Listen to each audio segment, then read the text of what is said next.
د امیر خان متقي او ډاکټر صاحب ښاغلي ولسمشر محمد اشرف غني تاریخي لیدنه ترسره کړې ده.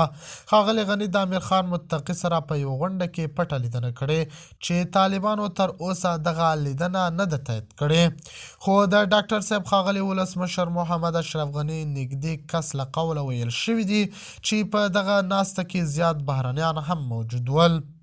هغه ویلي د ترکیه او قطر چارواکي پکې هم موجود ول چې دغه کسان ولې او د امیر خان متقي او ښاغلي ولسمشر محمد اشرف غني پټه لیدنه شوې په دغې په حاله تر اوسه پورې مکمل جزئیات نه دي راغلي.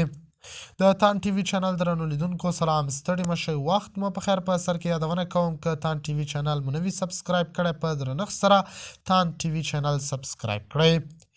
د افغانستان د بهرنیو چارو سرپرست وزیر امیر خان متقي او د افغانستان پخوانی ولسمشر محمد اشرف غني ترمنځ په یوه پټه خو وروسته اعلان شوې ناسته کې مهم پرمختګونه شوي دي.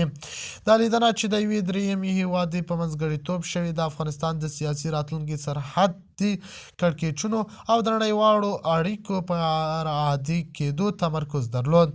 د سرچینو په وینا دواړو لورو د هیواد د امنیتي وضعیت، د پاکستان وروستیو بریدونو او د داخلي وحدت اړتیا په اړه مفصلي خبرې کړې. متقي ویلي چې طالبان غواړي د افغانستان سیاسي ثبات د ملي اجماع له لارې ټینګه کړي. اشرف غني په خپلو خبرو کې ټینګار کړی چې افغانستان د ګډ کار له لارې ژغورل کېږي، نه د اختلافاتو له لارې. ملي یووالی او د نړیوالو اعتماد بیا ترلاسه کول د افغانانو ګډ مسؤلیت دی.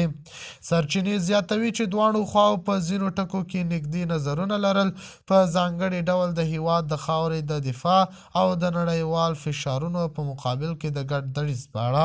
دا لیدنه د افغانستان د شاوخوا 12 لسیزو تر ټولو مهمو سیاسي تماسونو څخه بلل کېږي. د تان ټي وي چینل درنو لیدونکو دا و زموږ ته د مهال چمتو کړی خبر د الله په امان.